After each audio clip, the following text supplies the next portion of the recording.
It's presidential, the outcome evidential. We strive for higher mental. Let's go, let's go.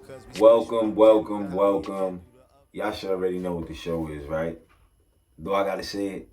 I'ma just say it, right? Read, remember, repeat. The livest reading show on the planet. You know what I mean? Not just the universe, the planet, man. You know what I mean? We taking this up there. But on a real note, let's get back to the book, man. Hustle Harder, Hustle Smarter, Curtis Jackson. Now, I mean, I ain't gonna keep y'all waiting too much.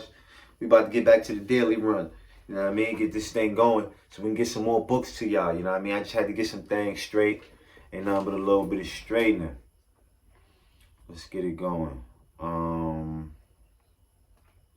Nice. All right. As his star rose, Takashi and I began to build a friendship. I liked that he was brash, that he didn't seem to be afraid of the moment. A lot of people even said that Takashi reminded them of a young me.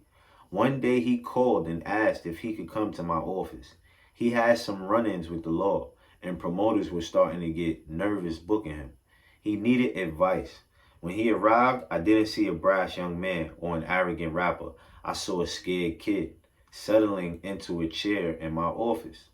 Takashi got right to the point. 50, what am I supposed to do? I had to give him credit.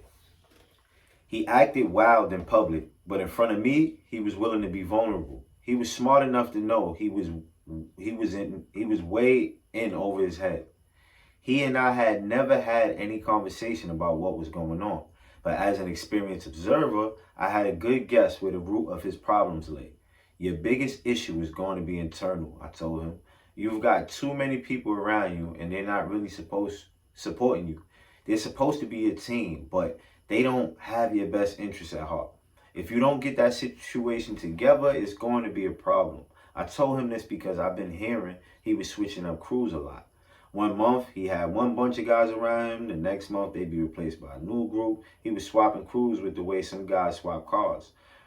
Ride one for a while, then traded in for another. He probably thought that was all part of the act, but I knew it was a serious miscalculation. When you bring people around as a rapper, there's an expectation that you're going to provide them with opportunities. Help them get noticed as an artist themselves or get established as a behind-the-scenes player. Introduce them to brands they can get checks from. You only have a limited amount of time to make good on that expectation.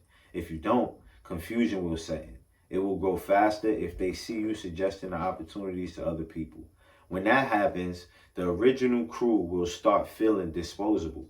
You never want anyone around you feeling that way. When someone perceives themselves as disposable, any sense of loyalty will vanish. Instead of waiting for an opportunity, they're going to aggressively come after you for what they think is owed to them.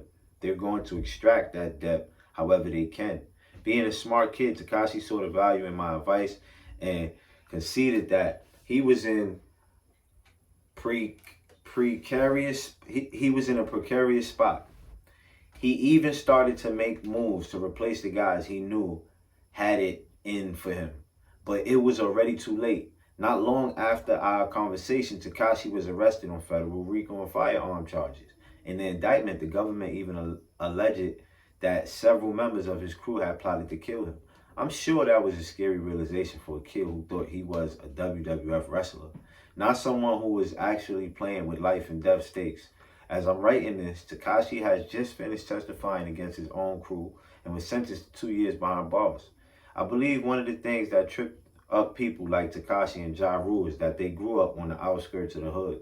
They weren't from the hood, but they had been exposed to it. It tricked them into thinking they were equipped to handle situations they weren't actually built for. Contrast them for someone like Drake, who isn't from even the outskirts of the hood. He's from a completely different environment.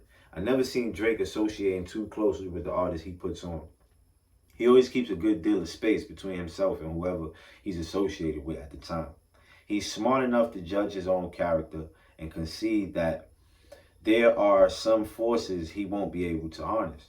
Takashi was a great judge of what white kids wanted to listen to in order to piss off their parents, but he wasn't as good at assessing people's character and intentions. Sadder still, I really think Tekashi is a perceptive kid. If he had slowed down and taken the time to study the people around him, get a feel of their energy, he would have recognized that they weren't the right fit for him. Instead, he was in a rush. The Instagram likes and retweets were coming so fast that he probably started confusing social media with reality. On social media, the guy throwing them signs next to you is your man until the end. He'll ride or die in real life. Things are never that simple. Scott 50 is crazy. Jealousy and envy grow very easily, especially when they start getting a taste of success. If you bring a bunch of wolves into your circle, you better be damn sure to feed them.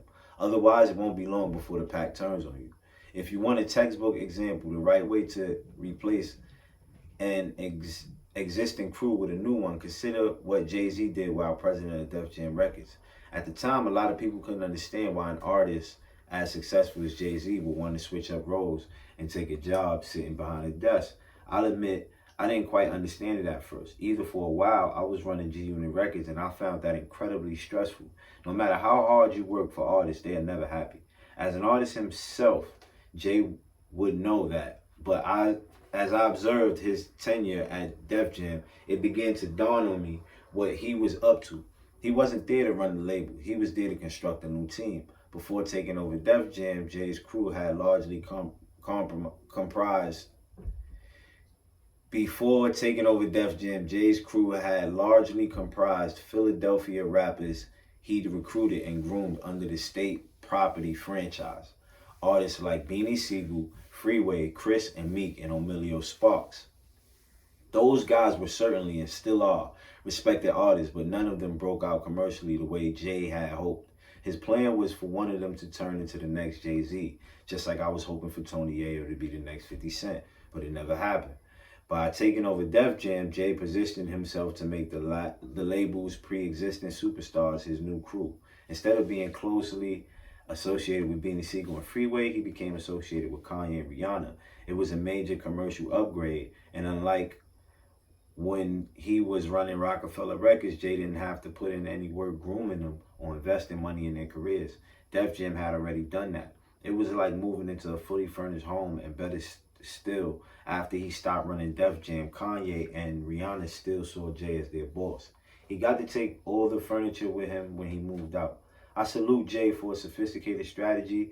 There was nothing unethical or disloyal about it. He gave those Philly artists plenty of opportunities when they were on a Rockefeller Records. But when they would never quite became what he had set them up to be, he was savvy enough to move on. A lot of people hesitate to make those moves. They rather stay connected with the same group of people, even if those people aren't getting them any closer to success. Jay didn't fall into the trap, still hasn't. Provide encouragement. In addition to maintaining discipline and stability within your crew to be a truly effective leader, you also have to be able to motivate people with encouragement. As tough as I can be on people who get out of line, I also pride myself on being able to deliver heartfelt pep talks when they're needed. If you're primarily known as a disciplinarian, the moments when you step out of that role and show that you have real concern about someone will carry extra weight. Some of the best pep talks I've given have been before boxing matches. There's something about that setting that really brings out the motivator in me. One I remember specifically was when I was in the dressing room with Deontay Wilder before his match at the Barclays Center with Berman Stiverne. One of the keys to delivering an impactful pep talk is being able to read the energy in the room. And my read of the energy at the moment was that it was not where it needed to be. Deontay had his whole entourage with him, and there was no focus. Everyone was laughing and talking shit like they were at a party. Deontay had already beaten Stiverne once before, and it was clear to me that everyone thought the fight was over before it had even begun. But that's a very dangerous way to approach a fight. Yes, Deontay had beaten Stiverne, but the fight had gone the distance. The first time that had happened in Deontay's career, he needed to be locked in on the job in front of him. A lot of fighters have wound up knocked out because they didn't take their opponent seriously enough. I waited until I got Deontay into the corner of the dressing room where there wasn't many people around. You're not focused, I told him evenly. I see you hitting the mitts and everything, but you're not in the zone, man. Deontay didn't have to say anything. He knew I was right. Stop bullshitting. This man Stavern is standing in the way of what you want for the second time. Are you going to let him do that? Nah, I'm not, Deontay replied. Good. So let's make him pay for the mistake. Then I told him, my voice rising suddenly. Everyone around us realized the energy was changing. The room got quiet. Listen, man, I continued. My voice taking on a menacing quality. You are going to make him pay for thinking he can step into the ring with you again. You are going to take this man into the deep waters and then drown him. Now I had Deontay locked in. He went back to hitting the mitts, this time with a purpose. Then I walked him out of the ring while performing Many Men. The party was over. Now it was time for business. It didn't take long. Deontay knocked Stavern down 3 times in the first round before the referee called it. The ref literally had to jump on Deontay's back to get him off Stavern. Family, I ain't gonna hold y'all too long. I know y'all probably got something to do today. But shit, man, if you tuned in, read, remember, repeat. Listen to the end of you and don't believe in difficult. Focus on the visual. I swear we going digital. Bitcoin rising, this shit is visible.